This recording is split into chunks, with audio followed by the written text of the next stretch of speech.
What's up, guys? In today's video, we're going to be reacting to a fellow YouTuber, a much larger one than myself, named Shelby Church. She has recently been putting out videos about the performance of her Airbnbs and talking about Airbnb bust. She's also done other videos related to the space of Airbnb, talking about other properties and how they're doing, going and actually checking them out. And so this most recent video is titled How Much My Airbnb Made in Its First Year. This is going to be my first time ever watching this video, so I'm just going to give you my reaction and my thoughts. This is a property that she purchased in Palm Springs. I actually did another video reacting to one of her other videos here on this channel. And so I know a little bit of background about the property, and I've actually since that video gone and done a bit more digging around and found more information on Palm Springs. And I know that Palm Springs with their regulations are not really great for short-term rental for a few reasons. There's a limited number of bookings, actual short-term rental bookings that you can bring in any given year. And I'm familiar a bit with the performance of this property and some things that she did that weren't that great and that were kind of beginner mistakes she made because she didn't really know what she was doing when she first got into it. So really interesting to see how she actually did overall in the first year. Let's go ahead and jump right into it.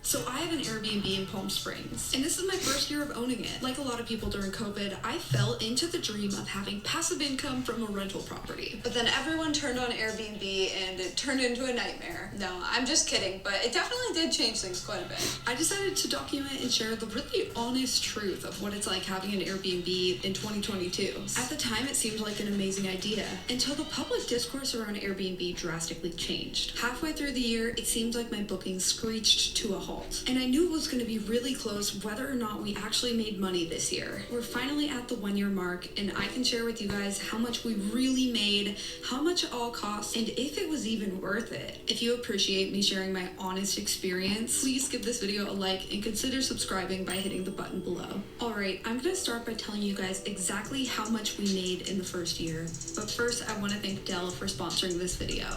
This is their new Dell Latitude 93.3 on sustainable. Now actually all this is called, and it can Boom, this will automatically pop up, and it makes a screen share. It would be really 30. So I got all the numbers together, and in total we made $81,861. And that includes what people pay to heat the pool. Although that's not really like revenue, it goes straight to paying that bill. So this number does not include the property management fees. Nothing is taken out at this point. This is just purely what we made. Let's take a look at how that breaks down month by month. Yeah, so right off the bat, knowing the market in California and knowing a little bit about the property, I doubt she bought the property for a low enough amount that $88,000 or $80-ish thousand would be enough to make a really substantial profit on this property. And again, like it's a tough market to be in when you're, you don't really know what you're doing because you got into a market that has regulation that right off the bat is going to make it so much less favorable for you hosting the property. And then there's a whole bunch of stuff she could have done better. Just like I know that she's improved her photos now, just from the few little clips I saw there. The photos look way better than they did originally. But there's a few different things, and then like the heating expense for the pool that she mentioned, like that was something she hadn't really anticipated. So yeah, I don't think that this is going to end very well, because I know for a lot of you guys watching this, you see $80-ish thousand and you go, wow, that's a ton of money. But remember, there's all kinds of costs that come out of that. And so it's really important if you're investing in anything, especially a short-term rental property, that you actually do your due diligence. There's a lot of kind of opportunistic people that jumped on the bandwagon, and I would say that Shelby sounds like it's probably the case, is that she jumped into it without really knowing a lot about it. And you really don't want to do that with any kind of investment. You want to make sure that you actually know what you're getting into before you actually dive into it, because it can not go so well. But let's see how that actually ended up. Let's see how much money she actually ended up making after paying for all the expenses and everything. You can see here that it spikes in the late winter and spring and dips down quite a bit in the summer. January and February started a little bit slow at $2,100 and $4,000 for February. Both of these, I would say we really only rented it out part-time. We didn't get the Airbnb live until January 11th, so we didn't have a ton of time to get any bookings. And also in February, we blocked off 2 weeks for ourselves, family, and friends to use the house, so that limited our bookings for that month as well. But March and April slayed, you guys. Yeah, March and April both made $18,000 each. This is the high season in Palm Springs. People are coming for spring break, Coachella, Stagecoach, so you can command the highest nightly rate at this time of year. It was typically $700 a night and sometimes all the way up to $1,500 a night. And then I noticed in May it did drop off quite a lot. May and June both made $5,400 each. Yeah, and just looking at how similar those numbers are, that's actually a really good cue for me. So let's kind of rewind here. And then I noticed in May it did drop off quite a lot. May and June both made 54. So with those numbers being so close, I'm not saying it's for sure the case, but I find that this typically happens when people are doing more of a set it and forget it pricing strategy. Because you can see that March and April are within a couple $100s of one another, and then May and June are within $50 of one another. Typically, if you're doing proper dynamic pricing adjustments and really optimizing every single nightly rate, you're gonna have a bigger variance in 1 month to the other. Not always the case, but just as kind of an observation that I'm making, I wouldn't be really surprised if she just had weekend pricing and weekday pricing and not much more customization beyond that. And I've looked into this a little bit more. Like, it doesn't seem like she's using a very good pricing strategy overall. And I know Sean Rekijic has done another video reacting to this and kind of talking about it. And I know there were some flaws with her pricing strategy. And so that also is a big thing. Like, in May and June, I'd be surprised, given that they're shoulder seasons from high season, I'd be really surprised if there wasn't additional money left on the table with vacancy in her calendar, that she just didn't lower the prices enough to capture. But I'd be really interested to see if she actually shows us the calendar later on in this video so we can see what the occupancy rates were like for May and June. 400 each. And then the summer was pretty bad.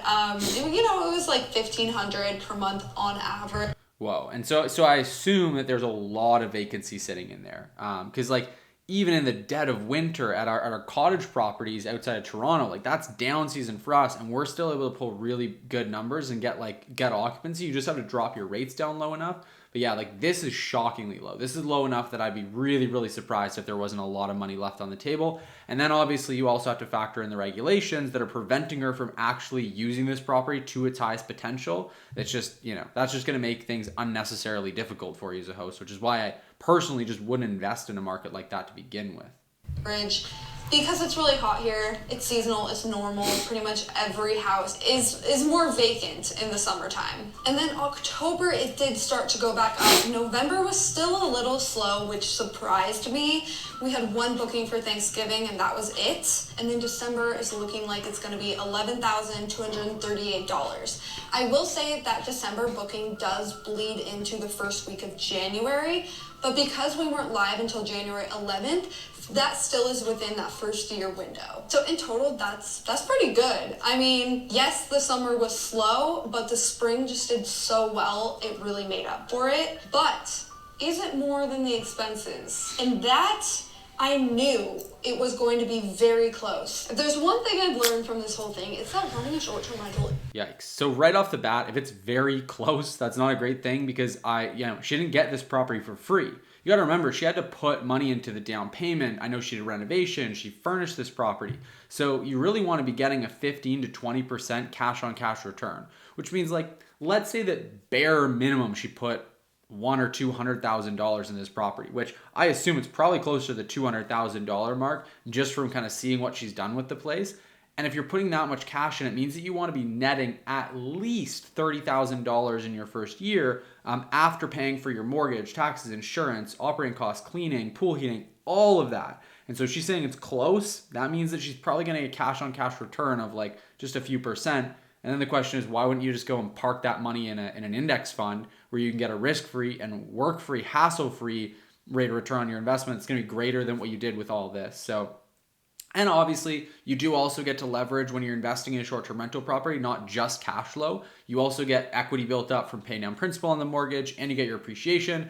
But I still wouldn't rely on that. Like, you really want to make sure you have at least 15 to 20% cash on cash return on any given investment with a short-term rental. It's so much more expensive than I expected. So let's get. Yeah, and it being so much more expensive than she expected is just, I don't want to rip too much on Shelby here, because obviously like this is her first time getting started, and I don't like to discourage people from getting into this space because it's an awesome place to be investing your money. But I will say, like, that is a very avoidable problem. And hopefully she's learned from this. Hopefully she's realized that, just not knowing what she was getting into was really where she went wrong in the first place. Because this is all stuff that with proper research, proper training, proper due diligence, you can figure out exactly down to almost the dollar how much it is going to cost to run a short-term rental that you're looking at buying over the course of a year. So you don't need to be surprised by any of this. You can also predict your revenue by using things like AirDNA, knowing how to use that data. You can really predict a lot of this stuff. And if you just do the due diligence early on, you avoid, this kind of surprise later on down the road. Into just how expensive this was. I think a lot of people just assume it's about whatever the mortgage is, but there's actually a lot more. No, not a chance. There's definitely more expenses than just the mortgage. Than that. Here's a quick breakdown of some of our monthly expenses. First is electricity, which averaged to be about $550 per month. We also have to pay for No kidding. You have to pay your electricity bill. Who would have thought? pool cleaning, and on average, this is $170 per month. The actual vacation rental permit, which is $1,000 a year in Palm Springs. Gas is an expense that can vary greatly. Again, all these expenses so far are things that you can just find out. Like, you can ask the previous owner of the home, hey, how much do you pay for pool cleaning? Hey, how much is your gas bill typically? And you can obviously factor in that the gas bill, that the electricity bill is going to be a bit more expensive because it's probably going to get used more as a short-term rental than as someone's primary home.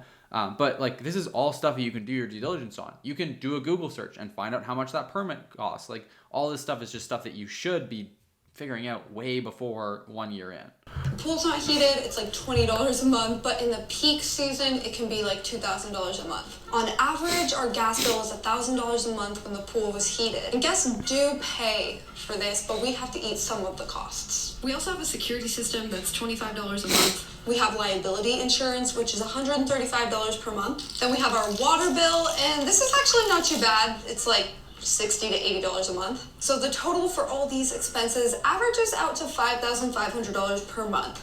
So quite a bit more than just the mortgage. And in reality, Yeah, so $5,500 a month.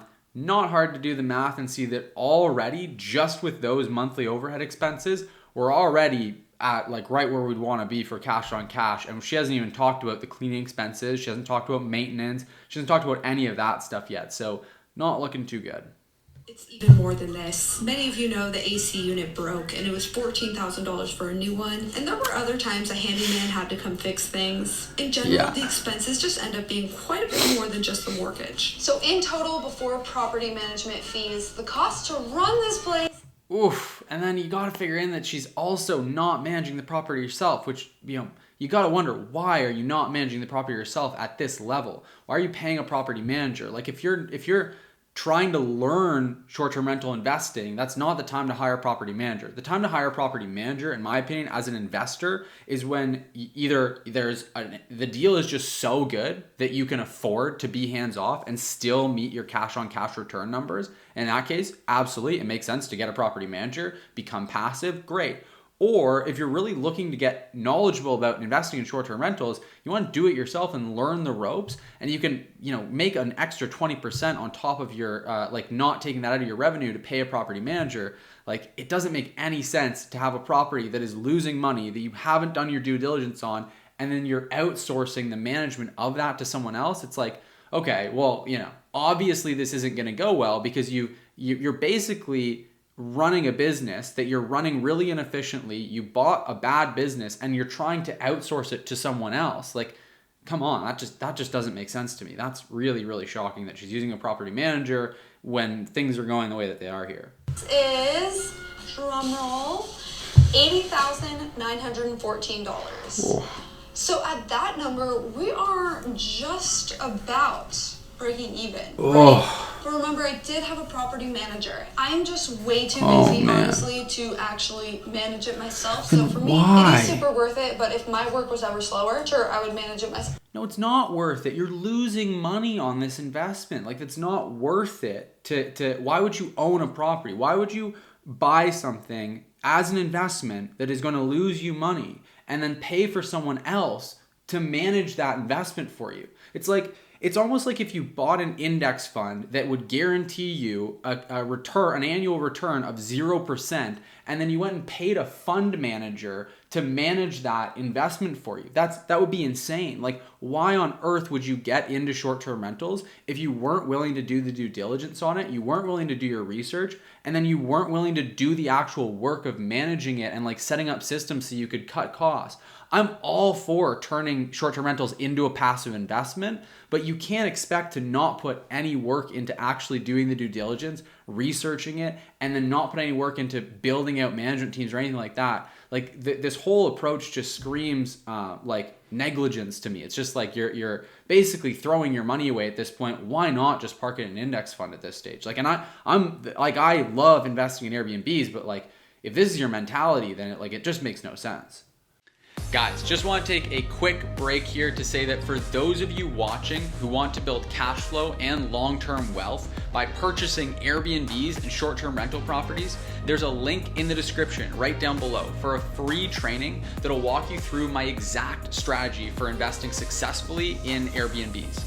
Now, if you're not ready to actually buy properties and you want to get started managing other people's properties on Airbnb, the same way I got started, and build a full-time income managing other people's properties, there's actually another free training linked in the description down below as well that'll be a really great fit for you.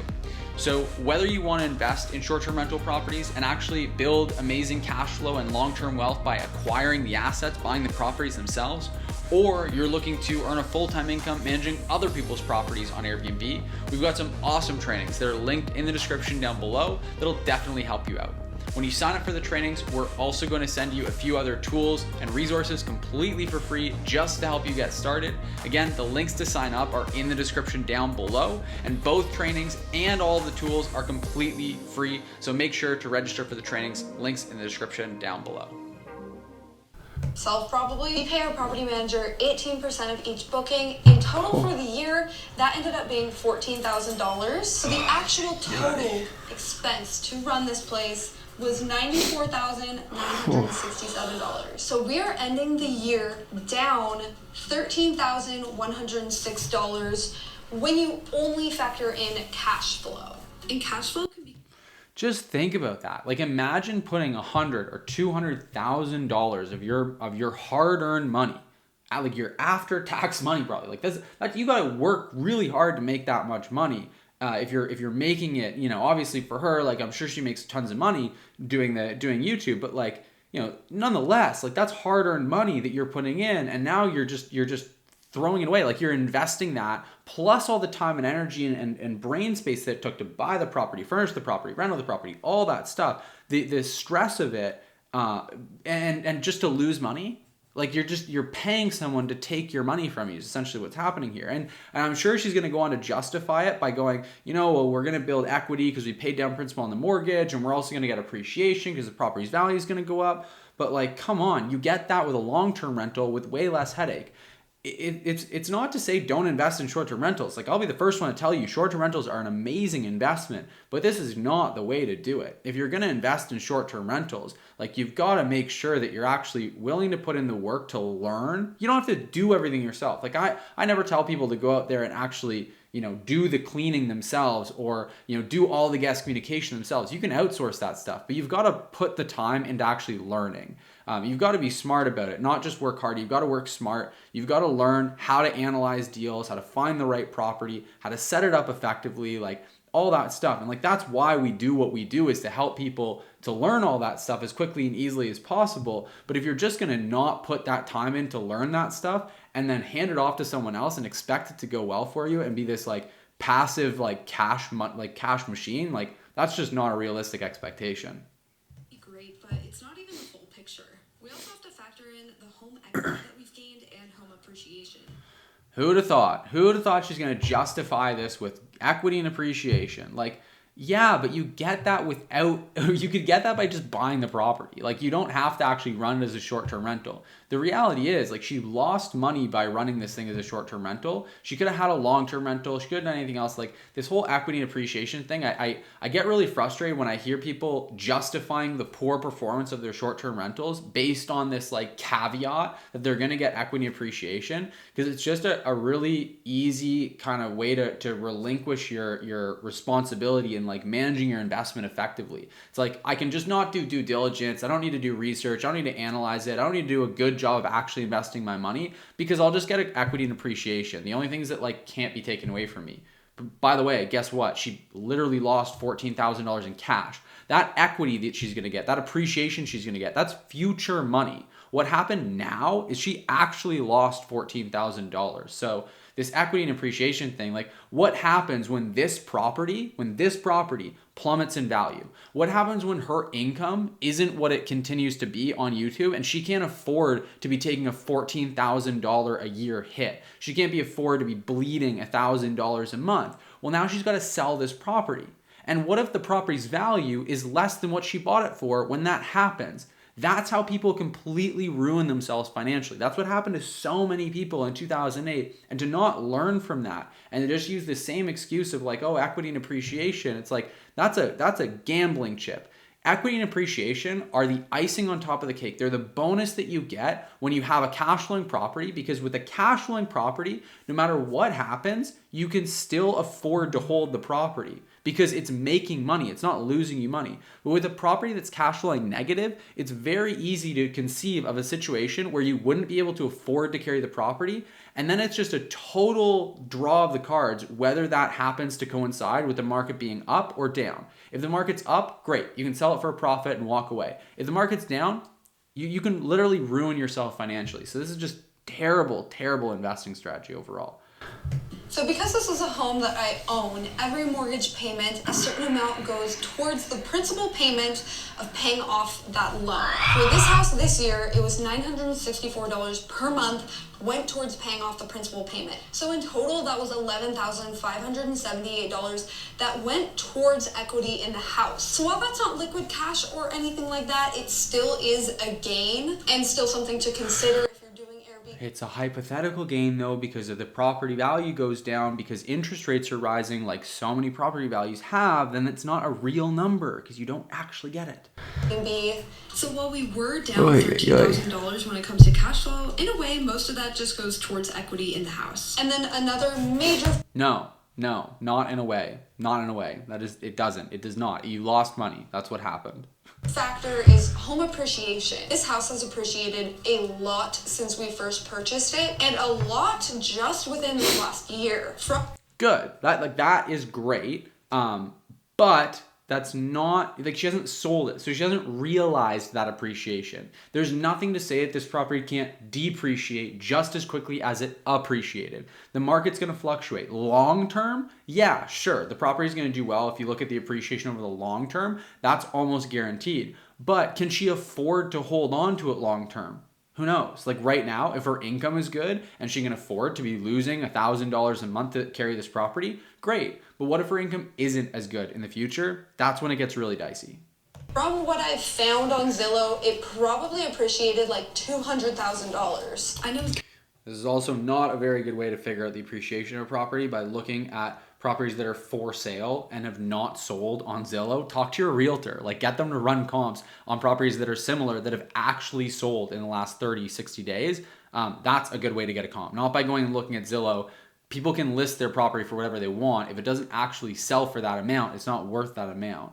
Those estimates aren't always accurate, but based on the comps, in this case, it actually kind of is. So you can see when we purchased it back in 2020 for about $750, the following year it skyrocketed. Even in 2022, it went up quite a bit and has come down, but in total, since purchasing it, the house at this point has appreciated $450,000. And this increases. She thinks that's a Zestimate.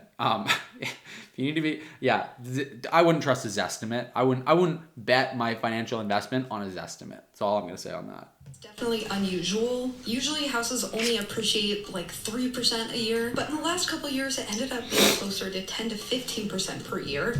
Yeah, because the 2 to 3% is an average. So you're going to have some years that it appreciates more than that, some that it appreciates less than that, some that actually goes down in value like it did there and from 2022 onward. So yeah, like this is great right now, but it's not going to continue like this. Like the good times aren't just going to keep on rolling. Things are going to revert back to the mean, to the average. Which is crazy and not sustainable, but that is what happened. Granted, we did put $200,000 into fixing it up, so that is partially why it has appreciated.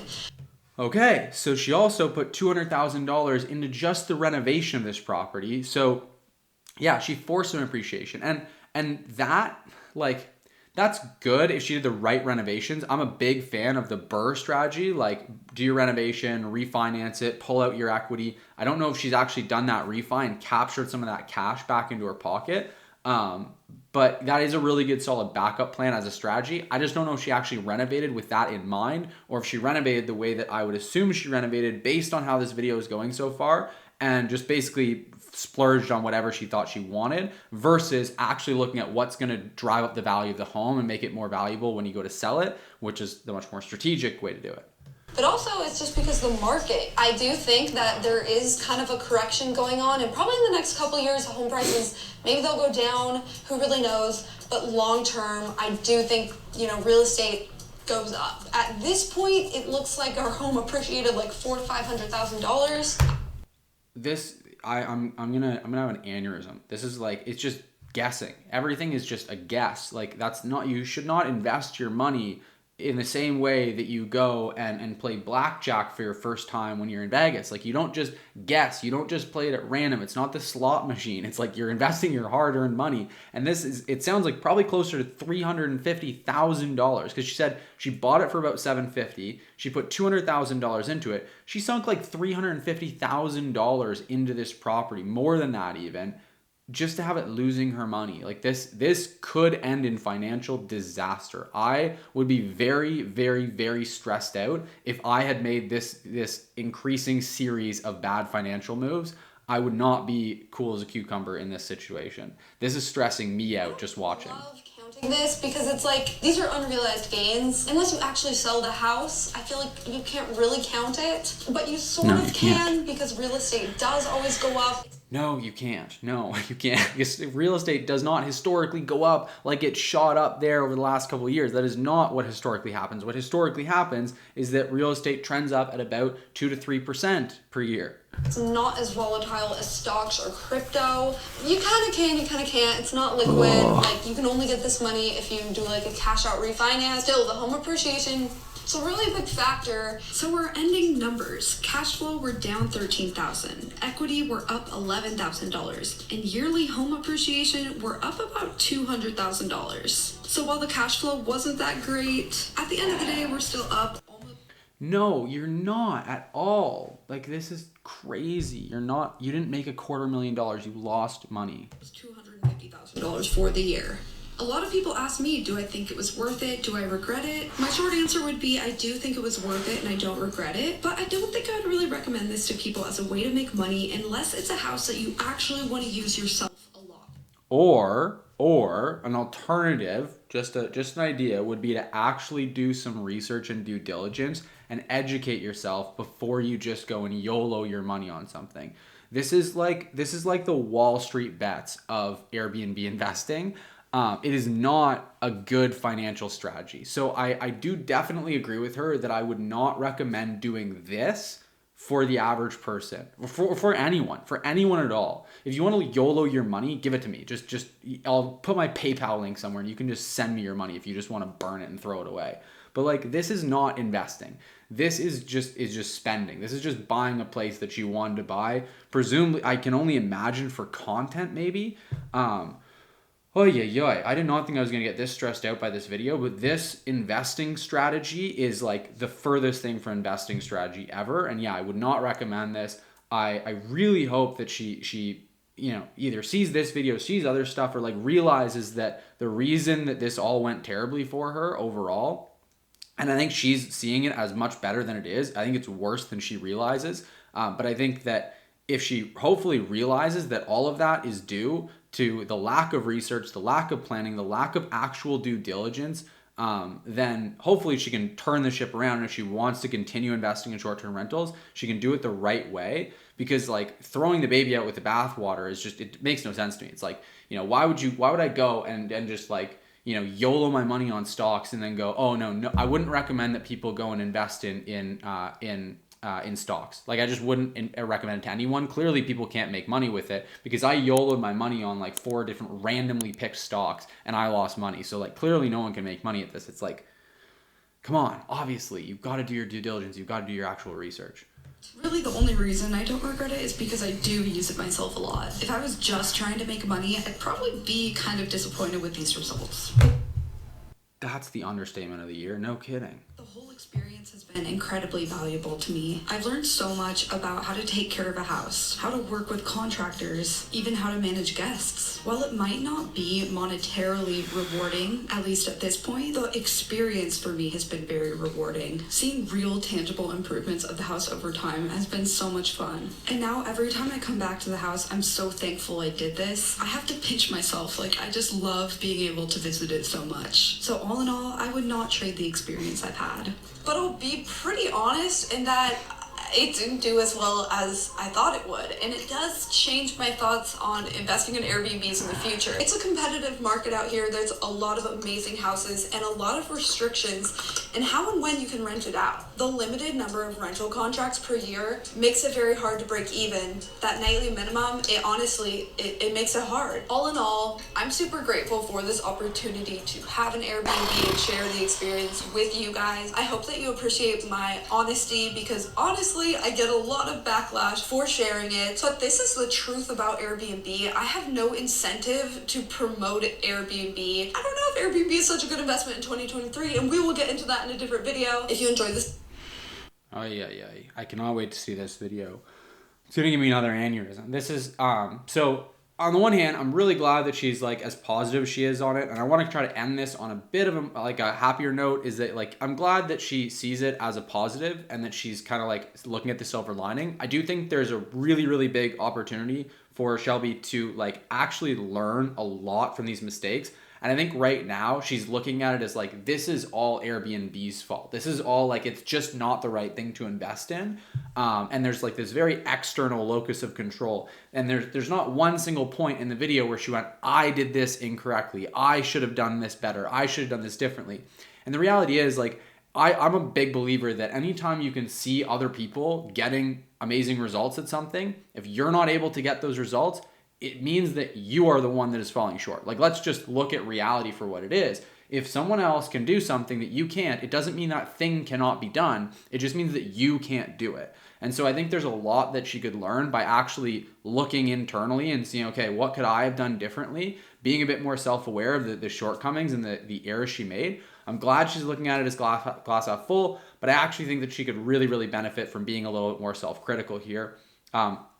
Overall, really nice for me and you guys to learn what not to do from watching someone else do it than from you. I don't know. I personally would much rather watch someone else do something like this than me have to go and invest hundreds of thousands of dollars to learn this stuff. So from Nat's perspective, I do find it really valuable. There's a lot to be learned from other people's failures. And this is certainly, in my book, this is a really big failure. I think that she should be, really setting a much higher bar than she is. And I think a lot of people kind of do that where they lower the bar for what they expect and, justify it in different ways because it's a vacation home or equity appreciation, that kind of thing. So hopefully you guys have learned something. I know I did. I learned a lot about what not to do here. And so hopefully you guys take that away and don't make these mistakes yourself. Again, let me know your thoughts in the comment section down below. If you like this video, make sure you give it a thumbs up. If you're new to the channel here, make sure you hit the subscribe button so you can stay up to date with the 2 new videos we post every single week. With all that said, thanks so much for watching, and I'll see you in the next video.